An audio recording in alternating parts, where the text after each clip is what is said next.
northeastern Kentucky are investigating the death of an inmate. Carter County officials say the prisoner was found dead sometime this morning. State police are not releasing any other information. The Johnson County Commonwealth's attorney says the number of drug cases has doubled in the last 7 years. To help fight that problem, they are getting a federal grant to start a new Paintsville area drug task force. WYMT's Angela Sparkman is in our Big Sandy newsroom with more. Angela. Steve, the new task force will include a special prosecutor to handle all of the cases. Officials believe the attorney, working hand in hand with the officer, will make a difference fighting drugs and keeping alleged dealers off the streets.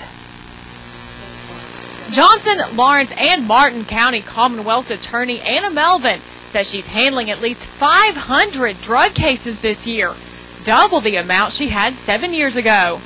We've done a lot of things to try to prevent, but it has become an epidemic, and no matter what we do, they try to circumvent the law.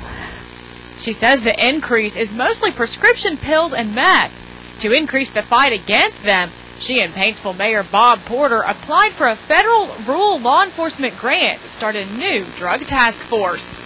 Because it's sorely needed.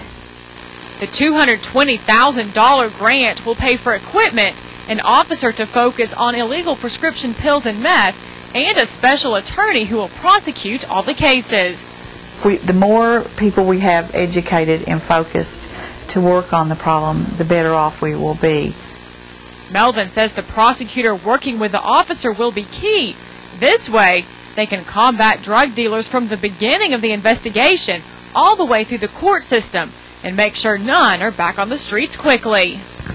But we wanted to craft something that we felt was tailored to the need, that we thought that we could accomplish something during the time frame of 2 years. Make our community safer, a better place to live. And she hopes the officer and prosecutor can reduce the number of drug cases. And the officials say no local tax dollars will be needed for this program. The officer will be a part of the Paintsville Police Department, but can work in all of Johnson, Martin, or Lawrence counties. In the Big Sandy Newsroom, I'm Angela Sparkman. Steve, back to you. Angela, thank you.